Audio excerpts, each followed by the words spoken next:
दोस्तों, आप जानते हैं कि प्रधानमंत्री नरेंद्र मोदी और उनकी सरकार पिछले 12 सालों के सबसे कठिन दौर से गुजर रही है। नरेंद्र मोदी जैसे तैसे एक आफत से पार पाते हैं, तब तक दूसरी आफत उनकी दहलीज पर आकर खड़ी हो जाती है। पहले धर्मेंद्र प्रधान का इस्तीफा और इस्तीफे के लिए जैन जी का आंदोलन। जैसे तैसे उससे निजात पाई, धर्मेंद्र प्रधान का इस्तीफा ले लिया।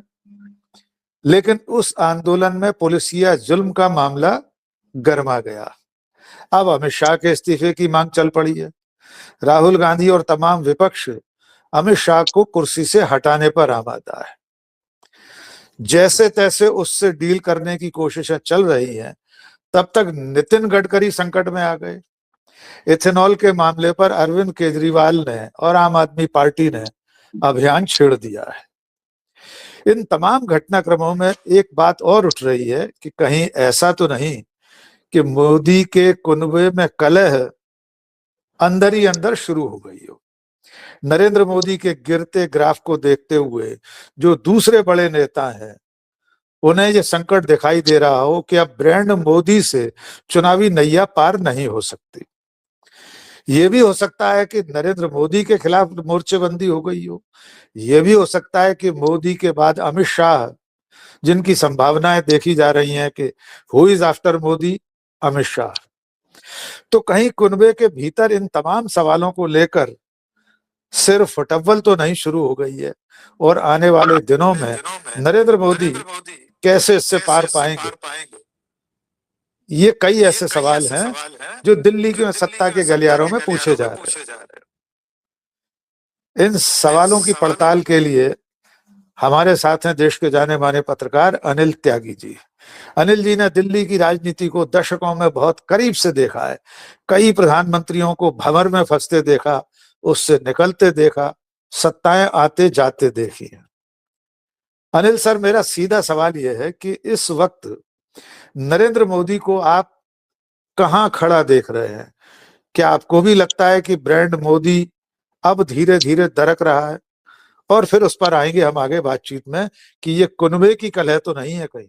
जी देखिए, मोदी ब्रांड पे सबसे बाद में आएंगे, क्योंकि जब विश्लेषण नहीं करेंगे तब तक ये कैसे पता चलेगा कि मोदी ब्रांड कहाँ पहुंचा और कहाँ कैसे हुआ। तो सबसे बड़ा सवाल तो यही है कि दीपके को कौन लाया। अब इतना प्रेम तो लोकतंत्र में का किसी को नहीं है। अगर लोकतंत्र का प्रेम होता तो नोएडा में 15 साल की लड़की के घर जो है रेड कैसे होती, और जो लोगों के नाम पते लेकर के फेस डिटेक्ट किए जा रहे हैं वो कैसे होता। अब जब दीप के आ गए तो उनको परमिशन कैसे मिली, परमिशन मिल गई तो ये आंदोलन किसने चलाया। तो मैं बड़ा अफवाहों के बजाय पहले तथ्यों पे बात करता हूं। जो मेरी जानकारी है, गोपाल राय आप पार्टी के नेता और केजरीवाल ने ड्यूटी लगाई इसकी गोपाल राय की कि हर दिन 400 आदमी भेजने हैं शुरू में। और जब तक वांगचुक ने हड़ताल घोषित की और 20 तारीख को संसद मार्च किया, हड़ताल घोषित करते ही भूख हड़ताल घोषित करने से मामला बदल गया। लोग सीरियस हो गए, वांगचुक की खबरें छपने लगी, उनका हेल्थ बुलेटिन निकलने लगा। अब इस देश में कुछ भी कहो, लोग जो है लोगों के प्रति, जान के प्रति चिंतित तो हैं। बिल्कुल। वांगचुक ने हड़ताल प्रायोजित की या नहीं की, ये बात मैं मानने को तैयार नहीं हूं, क्योंकि कोई आदमी मरने को तैयार नहीं होता है इतनी आसानी से। सही बात। क्योंकि उसकी फिजिकल बॉडी पे असर पड़ा है और वजन लूज किया है, उन सब बातें आ चुकी है अखबार में। लेकिन दिल्ली में कई चर्चाएं हैं, पहले उन चर्चाओं पर डिस्कस करेंगे कि क्या नरेंद्र मोदी से अमित शाह की गुत्थम गुत्था हो रही है, क्या गडकरी को निपटाने का काम शुरू हो गया है, क्या दिल्ली में अमित शाह ने की जो दूसरी लॉबियां हैं वो ये कह रही हैं कि अमित शाह प्रधानमंत्री बनना चाहते हैं, राजनाथ को प्रधानमंत्री बनाना चाहते हैं। ये सब चर्चाएं हैं, हमारे पास कोई पुख्ता जानकारी नहीं है। जो पुख्ता जानकारी होगी वो मैं पुख्ता के साथ बताऊंगा आपको जानकारी। सही। तो ये सब चर्चाएं हैं। अच्छा, ये राजमहल है, राजमहल का राकेश जी बड़ा जबरदस्त नियम होता है। उसमें हर वक्त एक दूसरा आदमी धक्का देने को तैयार रहता है एक दूसरे के। क्योंकि सर्वाइवल का सवाल है। और राजा को भी दिक्कत रहती है, जो वो राजा होता है, कि मुझको धकियाने का नंबर तो नहीं शुरू हो गया। तो राजा क्या करता है, तो नीचे जितने बर्तन होते हैं उन सबको धकियाने में लगा रहता है, वो सब आपस में एक दूसरे को, ताकि राजा सेफ रहे। वो आज की दिल्ली की भारतीय जनता पार्टी की, नरेंद्र मोदी की सरकार की तस्वीर है, आप समझिए। उसमें नाम मैं नहीं ले रहा, लेकिन अपन केजरीवाल पे आएंगे, क्योंकि केजरीवाल पंजाब के परोक्ष रूप से मुख्यमंत्री हैं। भगवंत मान उन्होंने वहां जो है वो अपने मित्र को बैठा रखा है, शिक्षा मंत्री, जो पूर्व दिल्ली के शिक्षा मंत्री थे सिसोदिया साहब, वो लगातार वहीं चंडीगढ़ में बैठ के सरकार चला रहे हैं। तो केजरीवाल आ गए अब दिल्ली। अब केजरीवाल की एक आदत है, केजरीवाल खाली नहीं रहता है, उसको कुछ ना कुछ चाहिए। और केजरीवाल ना सैडिस्ट है। हाँ, तो उसको दूसरे को देख के खुशी नहीं होती उसको। पिछले 10 साल में, वो बाद में बात करेंगे वो केजरीवाल पे। तो केजरीवाल ने ये कहा कि 4 अगस्त को मैं प्रधानमंत्री के घर के बाहर धरना दूंगा एथनॉल पे। अरे भाई, एथनॉल पे धरना दोगे, बहुत अच्छी बात है। आप, नितिन गडकरी, देश की समस्या है, E20 आ रहा है, लेकिन आप क्योंकि एक राज्य के परोक्ष रूप से मुख्यमंत्री हो, तो आपके अधिकार में है कि सुपर 100 जो है तेल सब जगह पेट्रोल पंपों पे मिलना चाहिए। आप एथनॉल की खरीद बंद कर दो, राज्य सरकार को अधिकार है। ये और तो आप राज्य का कह रहे हो अधिकार है। कि एथनॉल का, पेट्रोल का, सुपर का पेट्रोल का रेट कम कर दो, वो भी आपके हाथ में है। आप एक्साइज ड्यूटी लेनी बंद कर दो। लेकिन हर राज्य की सरकार 2 ही काम से चल रही है, एक पेट्रोल से, बल्कि 3 काम से, एक पेट्रोल से, एक हाउस टैक्स से और एक शराब से। बाकी तो कोई इनकम बची नहीं। हाँ, या आपके हमारी जेब से वो जीएसटी का जो नौटंकी है उससे चल रही है, वो जो जिसमें हिस्सा कई मिल जाए राज्य को। जी। अभी आज खैर वो उस मुद्दे पे बाद में बात करेंगे, मुद्दा बदल जाएगा जीएसटी का। जी जी। तो केजरीवाल जी से ये सवाल है, भाई ऐसा क्या हुआ? तो लोग दिल्ली में कह रहे हैं, तभी मैंने आपको एसएमएस भी किया, कि केजरीवाल को गडकरी को निपटाने की सुपारी मिल गई। जी, पर सुपारी दी किसने है सर, असली सवाल ये। नहीं, अब ये सुपारी किसने दी? क्योंकि जब इस तरह का काम होता है, इस तरह के, देखिए, जब इस तरह के काम होते हैं, इस तरह की सुपारी का कोई तथ्यात्मक वर्णन तो और आपके पास नहीं कागज होता, तो हमको सही होता। मिलेंगे नहीं। ये तो राजमहल की खबरें हैं जो निकल करके आती हैं कि गडकरी की सुपारी दे दी। अब केजरीवाल जब ये आंदोलन चला दिल्ली का, और उसको सपोर्ट कर रहे थे, तो दिल्ली का आंदोलन किसने चलाया? क्योंकि राहुल गांधी का जो वर्चस्व बढ़ता जा रहा था, वो वर्चस्व का उस स्पेस को टेक ओवर करने के लिए ये केजरीवाल को घुसा दिया। अब वो स्पेस टेक ओवर नहीं हुआ, पूरा का पूरा स्पेस ही पलट गया। राहुल गांधी तो अभी भी उसी मुद्दे पे लगे हुए हैं, आप समझ रहे हैं? अब गडकरी के एथनॉल की कहानी ये है मेरे मित्र, कि जेनेटिकली मॉडिफाइड जो मक्का है, वो तो आप ला नहीं सकते अमेरिका से, तो वो तो बैन है जीएम की। तो मक्का खा नहीं सकते, तो आप उसका तेल तो निकाल नहीं सकते हो, ईंधन तो बना ही सकते हो। पिछले 1 साल से अब मक्का का इंपोर्ट डबल हो गया है, आपकी जानकारी के लिए। बिल्कुल। तो अब मक्का और सोयाबीन 2 ही समस्याएं ट्रंप की हैं। तो सोयाबीन की समस्या तो चाइना ने निपटा दी, मक्का की समस्या कौन निपटाएगा? तो आप एथनॉल हमारी गाड़ियों में भर दिया इन्होंने, और एथनॉल भरा जा रहा है, तो आप क्या करोगे? तो एथनॉल के लिए जब गडकरी का काम शुरू हुआ, अब गडकरी ने ये काम, और अब अपने अकेले में तो किया नहीं होगा, कैबिनेट है, कैबिनेट कैबिनेट ने लिया ना, तो उसकी जिम्मेदारी नीतिगत गडकरी फैसला है। क्यों डाल रहे हो? मैं गडकरी को डिफेंड नहीं कर रहा हूं। गडकरी ने तो क्या किया, उस एथनॉल का प्रचार किया, उसके लड़के पे आरोप भी लग रहे हैं, उसकी फैक्ट्री है, अब वो उसमें फैक्ट्री एक घाटे सवाल में प्रॉफिट में, वो जांच का विषय है। सर, सर वो एक एंगल मिनट बदल सर, गया कैमरे का। सर जी, मैं आपको ये बता रहा हूं कि उसका जो है वो गड़बड़ है।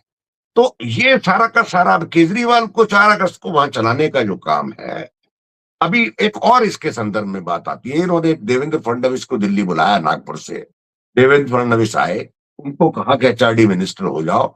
उसने कहा हो जाऊंगा, मेरी पत्नी को, जो खबरें हैं कि मेरी पत्नी को नागपुर दक्षिण पश्चिम से टिकट चाहिए।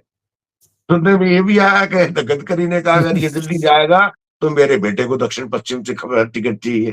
तो मजे की बात यह है कि राजनीति में ये सारा का सारा जो घालमेल है, ये नजर आने लगा है दिल्ली में। अब अनिल सर, केजरीवाल चले मैं गए, क्योंकि राहुल गांधी एक जी सर मैं इसमें एक सवाल जोड़ देता हूँ, क्योंकि ये शह और मात का खेल चल रहा है बीजेपी में भीतर। राहुल जी गांधी केजरीवाल जो कर रहे हैं वो तो बाहर से है। एक खबर ये भी आई थी अभी, आप उसकी जरा तस्दीक कीजिएगा, कि सीजेपी का जो आंदोलन था, कॉकरोच जनता पार्टी का, उसकी फंडिंग नितिन गडकरी के बेटों ने या उनकी कंपनियों ने की है। बड़ी बड़ी खबरें छपी है इसके बारे में। ये क्या खेल है? देखिए ये जो गेम है, जब तक इसके कागज नहीं आए, नितिन गडकरी क्यों करेंगे भाई? आप मेरे को बताइए, केजरीवाल को डिप्यूट करना और गोपाल राय को डिप्यूट करने का काम जिन्होंने किया वो दिल्ली शहर में सबको मालूम है। और हम नाम नहीं ले सकते क्योंकि तथ्य हमारे पास कागज नहीं है। आप समझ मालूम रहे? सबको है। अच्छा, नाम ले भी दे तो ये कल को हमको जेल भेज देंगे अफीम रख के, तो हम क्या करेंगे और आप क्या करेंगे? जमानत भी नहीं होगी। आप समझ रहे? तो मैं जी, आपको दूसरी बात कह रहा हूं कि केजरीवाल प्रधानमंत्री निवास पे जाएंगे क्योंकि राहुल गांधी गए थे, तो इसलिए आपको एक बड़ी लकीर खींचनी है। लेकिन केजरीवाल ये भूल रहे हैं, केजरीवाल का के जो काठ की हांडी थी वो फूट चुकी है। केजरीवाल का खेल खत्म हो गया। अब केजरीवाल क्या है? केजरीवाल बीजेपी के बी टीम का मॉडल है। उस मॉडल को इस्तेमाल कर रहे हैं क्योंकि वो मॉडल अभी यूपी का चुनाव होना है। अब कल एक बार बताइए, पप्पू यादव ने धरना दिया, पप्पू यादव की इतनी हिम्मत है, बिना किसी के केंद्र में और मंत्रिमंडल किए, किसी के आशीर्वाद के बिना और अखिलेश यादव के आशीर्वाद के बिना संसद में धरना दे दिया। अयोध्या के एमपी के चरण छुए, राहुल गांधी ने चंदा दिया। तो ये सब काम बिना किसी की मर्जी से हो रहा है, संभव ही नहीं है। तो ये पार्लियामेंट अमित हाउस शाह, की चार तो पार्लियामेंट ये की अमित हाउस की चार नहीं नहीं, बिल्कुल, पार्लियामेंट हाउस की चारदीवारी के अंदर सांसद कुछ अंदर भी कर सकते हैं। वहां ना कर पुलिस सकते काम हैं। करती है, ना कोर्ट कर सकता, कुछ काम कर सकता है एक्सेप्ट स्पीकर। वो भी सदन के अंदर मार्शल बुला सकता है, सदन के बाहर कोई सांसद क्या करता है इसकी कोई गारंटी नहीं है। तो बिल्कुल एक लिबर्टी है, एक ओपन स्पेस। आप देखिए 140 करोड़ के देश में एक ही स्पेस बचा है सांसदों के लिए, सही पार्लियामेंट बात। के सदन के बाहर। जो भीतर भी करना है नहीं वो बचा, कर, भीतर तो बचा भीतर ही भी नहीं नहीं है। बचा, तो म्यूट कर आप देंगे। हाँ, तो आप लोग करेंगे क्या? अब मेरे को बताइए ना, क्या मजबूरी है ना। और बिल्कुल एथेनॉल में जो सबसे बड़ी समस्या है, केजरीवाल तो पेट्रोल पे लगे हुए हैं, जो पानी का अकाल आने वाला है एथेनॉल के इस्तेमाल बिल्कुल। से, जो वो बहुत भयानक है। और पानी तो है ही नहीं, तो ये करके अन्य क्या जा रहे हैं? अगर ये ट्रंप आका को खुश करने के लिए किया है, तो इसमें एथेनॉल मतलब गडकरी से ज्यादा तो दोषी माननीय आदरणीय नरेंद्र मोदी है। नरेंद्र बिल्कुल मोदी सही। ने वो मक्का की बात क्यों की, एथेनॉल बनाने की बात क्यों की? और सारी कंपनियां जो पेट्रोल जो कार बना रही हैं, वो कार बनाने वाली कंपनियां इनके सामने झुकी हुई है, क्योंकि कार कंपनी का ही राज है। क्योंकि कार की सेल से 40% जीएसटी मिलती है। आप समझ रहे हैं? जी, अगर 1 करोड़ की कार खरीदते हैं तो 40 लाख रुपए तो ये ले जाते हैं, या सरकार 10 ले लाख की जाती कार है। खरीदते हैं तो 6-4 लाख तो ये ले जाते हैं। तो इन्होंने एक तो कार की उम्र बंद कर दी, दूसरा एथेनॉल पेल दिया। तो दोनों तरफ से लूटो। आप समझ रहे हैं? भाई, 40 रुपए का तेल आप 120, बिल्कुल 110 रुपए, 115 रुपए, 102 रुपए बेच रहे हो। आप समझिए बेच ना, रहे ये देश को मूर्ख बनाने का काम हो रहा है। और देश की जनता को समझ में आ गया है। आज जिस तरह के प्रधानमंत्री के मेम बनने के बाद जो ये जेड जेन से माय डियर फ्रेंड्स का जो उद्बोधन हैं। हुआ है, उसको वो बूमरैंग कर गया। एक खूब और घूम रहे चिंता थे। दिल्ली में जो ब्यूरोक्रेटिक सर्कल में हो रही है, बड़ी गंभीर बात मैं बता रहा हूं। ये प्रधानमंत्री रात को 12:30 बजे मोबाइल ऑन करते हैं और उस पे सेल्फी। सेल्फी पे उस पे डाल देते हैं, इंस्टाग्राम पे माय डियर फ्रेंड करते हैं। क्या ये बातें जो उन्होंने कर रहे हैं, वो कभी अपने कैबिनेट कोलीग से डिस्कस हुई? क्या ये तय हुआ कि प्रधानमंत्री राष्ट्र के नाम संबोधन करेंगे? क्या कहीं बोलना कोई चाहिए? डिबेट हुआ आया? ये क्या तरीका है? कल को प्रधानमंत्री रात को 12 बजे पाकिस्तान से युद्ध की घोषणा कर देंगे, 12:30 बजे, और आप ओ, और हम ब्लैकआउट कर देंगे, तब क्या होगा? क्योंकि 12:30 बजे तक तो इस देश की जय मतलब 120 करोड़ जनता सो जाती है। आप समझ रहे हैं? बिल्कुल सही तो बात। ये एक बहुत बड़ा खतरा है। प्रधानमंत्री को ये सोचना चाहिए कि ये बच्चों का संबोधन नहीं है, ये बच्चों के माफ करने का किस्सा नहीं है, ये एक राष्ट्र की समस्या है, उसको सुलझाना पड़ेगा। और बिल्कुल। आपकी इस इंस्टाग्राम और फेसबुक और यूट्यूब की दौड़ से निकलना पड़ेगा। प्रशासनिक मामला है ये तो सर लड़ाई, आपको क्या लगता है, ये सर लड़ाई क्या समाज नहीं, ये लड़ाई सामाजिक ये जो यूट्यूब और फेसबुक है इस पे नहीं इसकी लड़ी नहीं है? जाएगी, क्योंकि सामाजिक गवर्नमेंट का कुप्रबंधन है। आप उस कुप्रबंधन को आप इंस्टाग्राम से कवर करना चाहते हो, नहीं होने वाला है। और एक और बड़ा मेरे खतरा, जी आप कुछ पूछ रहे थे। मैं ये पूछ रहा था सर कि आपने कहा कैबिनेट से बिना बातचीत किए, कोई नीतिगत राय लिए बिना वे रोज रील बना रहे हैं। प्रधानमंत्री कार्यालय के अधिकारी भी अनभिज्ञ होते हैं। उनके पास सर मेरे जिज्ञासा है, मैंने नहीं जाना पीएमओ में क्या, पीएम के आवास में क्या व्यवस्थाएं हैं। क्या एक कर्मचारी नहीं होता जो ट्राइपॉड पर मोबाइल लगा के उनका वीडियो रिकॉर्ड करवा सके? उन्हें रिकॉर्डिंग स्टार्ट, रिकॉर्डिंग एंड अपनी उंगली से करना पड़ रहा है, देखिए जो मुझे और पुरानी बिना चर्चा जानकारी के है, पीएमओ के अधिकारी भी। नहीं, जो जो मुझे पुरानी जानकारी है, रात को 10 बजे के बाद जो सारा स्टाफ है वो चला जाता है, प्रधानमंत्री कह देते हैं जाए, उनमें एक टेलीफोन पे रहता है ऑपरेटर जो पीएमओ में फोन है, और जी, एसपीजी के जो इमीडिएट 4 लोग हैं वो, और एसपी सिक्योरिटी पूरी का। बाकी पैराफर्नेलिया रहता है। 2 पर्सनल जो सिक्योरिटी गार्ड हैं जो घर के बाहर एकदम कमरे के बाहर रहते हैं वो रहते हैं। कमरे के अंदर अब प्रधानमंत्री क्या करता है किसी को क्या पता है, और किसी की क्या हिम्मत है प्रधानमंत्री को ये कहने की कि अभी रील नहीं बनाएंगे। उनका तो सुरक्षा का जी, मामला है ना, वो ये थोड़ी कह सही बात। सकते प्रधानमंत्री को आप मोहम्मद रफी का गाना क्यों सुन रहे हो, किशोर कुमार का गाना क्यों सुन रहे हो। आप समझ रहे, समस्या यहाँ है। समस्या ये है कि अगर आप देखें तो कमरा नितांत अकेला एक ड्राइंग रूम में बैठ करके वो बनती है, खुद बनाते वीडियो ऑन करते हैं, खुद वीडियो ऑफ करते हैं, पीछे कोई नहीं होता है। तो इसका कुछ मतलब नहीं। वो अकेले में चिंता, उनको आखिर कछुती है ये बात कि बच्चों ने मुझको गालियां दी, तो आत्मग्लानि से तो भरपूर है, भाई उसका तो प्रबंधन करना चाहिए। आप बिल्कुल। प्रधानमंत्री हैं, आप रील बाजार करने के बजाय आप लोगों को, बच्चों को कंपनसेट दें, यूपी को ऑर्डर करें कि इस बच्ची के साथ कुछ नहीं हो, जिनके चोट लगी है उनके घर जाएं, ये काम करें। लेकिन एक सर बात और है, जी गालियों से एक बात याद आई सर। आपकी जी दिल्ली की मुख्यमंत्री रेखा गुप्ता ने किसी जमाने में अरविंद केजरीवाल को लेकर कितने आपत्तिजनक ट्वीट किए थे। उनके जन्म को लेकर के केजरीवाल ने अपनी मां से पूछा था, सबूत दिखाओ मैं कैसे पैदा हुआ। नरेंद्र मोदी ने उन्हें भी माफ कर दिया और मुख्यमंत्री बना दिया रेखा गुप्ता को। देखिए वो मुद्दा मुद्दा बदल जाएगा, हम दूसरी सीरियस बात जी, पे आ रहे हैं, उस पर बिल्कुल। दोबारा कभी बात करेंगे, फिर कभी रेखा करें। गुप्ता क्या कर रही है। वो अब अभी जी, अभी हम गंभीर बात कर रहे हैं। अभी मैं इसी बिल्कुल। मुद्दे को लेकर के, जब से ये जंजीर शुरू हुआ है, आरएसएस में मंथन चल रहा है। आरएसएस में मंथन चल रहा है कि हम इनके साथ रहे या नहीं रहे, बीजेपी के साथ। ओह, आरएसएस में एक बड़ी गहरी सोच ये चल रही है कि आरएसएस तो रहेगा, बीजेपी रहेगी नहीं रहेगी, सत्ता रहेगी नहीं रहेगी, हमको मतलब नहीं है, तो हम क्या करें। इसका पहला बहुत सीरियस परिणाम बात। आपको देखने को मिलेगा, राजस्थान में म्युनिसिपल कमेटी के इलेक्शंस हैं। जी, मेरी जो खबर है वो खबर ये है कि शायद आरएसएस वहां से विड्रॉ करेगा, और म्युनिसिपल कमिश्नर के चुनाव के नतीजे बताएंगे कि आरएसएस ने पूरा विड्रॉ किया या पार्शियल विड्रॉ किया या नहीं किया। ये पहला इंडिकेशन होगा।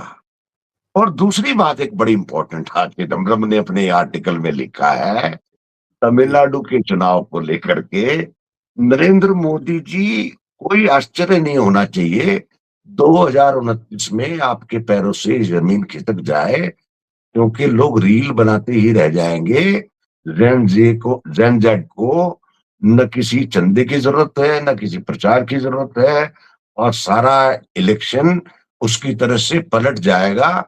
और चिदम्बरम ने एक बात कह के आपकी प्रोग्राम खत्म करेंगे, 20 मिनट का हो जाएगा, उस पर फिर दोबारा जी, चर्चा करेंगे। चिदम्बरम ने यह भी कहा कि मुझे डर है कहीं ये राजनीतिक पार्टियां पूरी साफ ही ना हो जाए, तो इसलिए ये जो ओह, लोग कह रहे हैं कि योगी को निपटा देते हैं अखिलेश से मिलके, केजरीवाल से मिलके अमित शाह को निपटा देते हैं, गडकरी से मिलके मोदी को निपटा देते हैं, तो मेरा ख्याल है जनता इनकी नौबत ही नहीं देगा, ये जनता सबको निपटा देगी और नया निजाम आने की बात शुरू हो जाएगी। बड़ा गंभीर मुद्दा है। अब इस बहुत गंभीर मुद्दे बात पे है। आपसे अलग दोबारा चर्चा करेंगे, ये कैसे राजनीतिक एक पार्टियां 2029 में निपटेंगी। एक सवाल सर रह गया, अभी हमारे पास समय है, अगर आपके पास समय हो जी तो जी, हम 5-7 मिनट नहीं बात मेरे कर पास सकते समय है, हैं। मेरे पास समय है। जी, देखिए अमित शाह के इस्तीफे को लेकर राहुल गांधी और विपक्ष लामबंद है, लेकिन अरविंद केजरीवाल, कॉकरोच जनता पार्टी, अभिजीत दीपके उतने मुखर क्यों नहीं दिखाई दे रहे? ये क्या पहेली है? देखिए मुखर का होना कारण ये है, मैं बहुत दिन से सोच रहा हूँ, 2 पॉइंट है इसमें कि जी, अभिजीत दीपके और सौरभ केजरीवाल। दास, हाँ, और उस तीसरे लड़के का नाम मैं याद नहीं आ रहा, या तो इन तीनों ने ये इस्तेमाल हो गए, या इन राका, तीनों ने इन सब का इस्तेमाल कर लिया। आशुतोष ये राका। मैंने आशुतोष राका, सौरभ दास और दीपके ने या तो इनका इस्तेमाल कर लिया सबका, या सबने इनका इस्तेमाल कर लिया। ये आने वाले दिनों में पता चलेगा। अभी इसका एनालिसिस करना पड़ेगा, क्योंकि 2 बातें होंगी। अगर यूपी के चुनाव में कहीं गलती से ये कूद गए, तब तो it will be A premature death, आप समझ रहे हैं। बिल्कुल क्योंकि यूपी के चुनाव को तो बीजेपी ही निपटाने में लगी हुई है अखिलेश जी के माध्यम से। बिल्कुल हाँ? सही। लोग ये भी कह रहे हैं, दिल्ली में चर्चा है कि अखिलेश से डील हो गई है, योगी को आप निपटाओ, हम 2029 में आप हमारे साथ रहना, अब पहले हम आपको 2-2.5 साल के लिए मुख्यमंत्री बनवाए थे। अखिलेश की तो चिट भी अपनी और पट भी अपनी, उसको पढ़ तो रहे कहीं नुकसान ही नहीं है। नहीं कोई नहीं। नेता विपक्ष तो रहना ही है, मुख्यमंत्री हो जाएगा तो क्या दिक्कत है। लेकिन योगी को निपटाना, आरएसएस निपटने देने। अब ये आरएसएस में, मैं फिर कह रहा हूं, आरएसएस में गहन, ये मैंने आपको खबर दी है क्योंकि मुझे आज ही आरएसएस के किसी आदमी का फोन आया सुबह, उसने मुझे कहा तो मैंने आपसे शेयर किया। तो बोले हमारा चिंतन ये है कि हम खुद सामाजिक संगठन के, क्योंकि हुआ क्या है, गॉडसे की हत्या के बाद राम मंदिर के चंदा के चोरी का सबसे बड़ा इल्जाम आरएसएस पे लगा। आरएसएस पे आया। उस चंदे के आरोप से ये उभर नहीं पा रहे। कल जो संसद में हुआ है वो प्रतीकात्मक नहीं है, मैं आपको बताऊं, वो बड़ा गंभीर मामला है पप्पू यादव ने जो बहुत किया। गंभीर। देश के काफी सांसद खड़ा होकर के एक सामाजिक संगठन पे संसद के अंदर उपहास करते हैं, खिल्ली उड़ाते हैं, वो भी भगवान के राम पे। अरे इस देश में भगवान को, राम को, ना आरएसएस की जरूरत है और ना कांग्रेस की जरूरत है, ना पप्पू यादव की किसी की जरूरत है। जरूरत है। मैथिली शरण गुप्त की मुझे एक 4 लाइन याद आती हैं, हे राम तुम मानव हो ईश्वर नहीं हो क्या, तब मैं निरीश्वर हूं ईश्वर क्षमा करे, और तुम न रमो तुम मन तुम में रमा करे। वाह, क्या बात। ये भगवान राम की ताकत। बहुत अच्छा। हाँ, तो अमित शाह तो के इस्तीफे पर आपका क्या राय है सर? क्या विपक्ष इस पर अड़ा रहेगा? संसद कल फिर बैठेगी, कल क्या हो विपक्ष सकता अड़ रहे, इस्तीफा तो प्रधानमंत्री को लेना, जैसे धर्मेंद्र प्रधान का लिया, है? पता नहीं क्यों बिल्कुल। गलती की। भाई इस देश में आप ये समझिए, आप अमित शाह नंबर 2 ही नहीं है, Amit Shah appointment committee of के मेंबर भी हैं, जो इस देश के लगभग लगभग 20,000 अफसरों का भविष्य तय करता है। एक सिग्नेटरी नहीं है, एसीसी की मीटिंग नहीं होती है, डिजिटल फाइल वो करती है, आप समझिए ना। वो कहां से ऐसा हम सफर और वो राजदार आदमी ढूंढ के लाएंगे, मोदी की मुसीबत है। तो बिल्कुल। मोदी क्या कर रहे हैं, कोर्स करेक्शन करने में लग रहे हैं कि जो इस आदमी के पर निकल रहे हैं उसके पर काटने का काम कैसे किया जाए। तो ये पर कतरन काम चल रहा है, चाहे वो गडकरी का हो और चाहे अमित शाह का हो। कट टू साइज जिसे बोलते हैं ना, वो कट टू साइज कार्यक्रम चल रहा है। और राजनीति में सब आनंद की स्थिति में है, राहुल भी बिल्कुल आनंद की स्थिति में, राहुल इज एंजॉइंग। हाँ आप समझिए, राहुल को मजा आ रहा एंजॉय है। कर रहे हैं, राहुल मजा आ रहा राहुल नेता विपक्ष के नाते इस समय फुल एंजॉय। मतलब मैंने उस लड़के को, मतलब नेता विपक्ष है, लड़का तो नहीं कहना चाहिए, उस नेता को बड़े मैच्योर होते हुए देखा है। उसको है। अब बिल्कुल। राजनीति समझ में आने लगी है, आप समझिए। इसीलिए वो बड़ा सटीक हमला किया, आप देखिए। मर्म पर चोट करने लगे हैं, मर्म हाँ, पर मर्म चोट पे करने चोट लगे हैं। करना है। हाँ, उसको समझ में आ गया। अब जैसे लोकसभा में 2 ही हमले हुए, आरएसएस पे और अमित शाह पे, उसको पता बीमारी सीधा। का। तो राहुल गांधी को अब भारतीय जनता पार्टी की बीमारी पता चल गई। धीरे धीरे धीरे धीरे धीरे चलेगा। लेकिन मैं फिर उसी बात पे आता हूँ, चिदम्बरम का इंडियन एक्सप्रेस का आज का आर्टिकल सबको पढ़ना चाहिए। आज रविवार है, 2 अगस्त है, उसका अंक निकालिए। वो बड़ी गंभीर चेतावनी है, क्योंकि ये फेसबुक, यूट्यूब और इंस्टाग्राम और बाकी जो 26 सोशल नेटवर्क साइट्स हैं, ऐसा ना हो कि धरती निकल जाए नीचे से नेताओं की और पॉलिटिकल पार्टी, जैसे कि बहुत तमिलनाडु गंभीर। में होती है। तमिलनाडु बिल्कुल, में। बहुत तो ये देश बड़ी हादसे का गंभीर। विषय नहीं है। प्रधानमंत्री को सोचना चाहिए, मामला गंभीर है, देश चलाने का काम करें और इस फेसबुक और ट्विटर और इंस्टाग्राम के इस दलदल से बाहर निकल आए। बहुत बहुत बढ़िया बात कही अनिल त्यागी सर ने कि जी, प्रधानमंत्री को रीलबाजी से निकलकर हाँ, रियल पॉलिटिक्स करना चाहिए, रियल एडमिनिस्ट्रेटिव काम करना चाहिए। और अनिल सर का मानना यह है कि इस वक्त सत्ता के अंतःपुर में, राजप्रासाद में शय और मात का खेल तेज हो गया है। कौन किसको शय लगा रहा है, कौन किसे मात देना चाहता है, ये धीरे धीरे देश के सामने आ रहा है। और नरेंद्र मोदी इन कठिन परिस्थितियों में भी अपने आसपास के लोगों को कट टू साइज करने में लगे हैं। अमित शाह भी बख्शे नहीं जा रहे हैं। आने वाले दिनों में ये शय मात का खेल, ये रस्साकसी, ये कलह और तेज हो सकती है। आगे फिर किसी मौके पर हम अनिल त्यागी सर से बात करेंगे। आज की इस बातचीत के लिए बहुत बहुत शुक्रिया सर, बहुत धन्यवाद सर।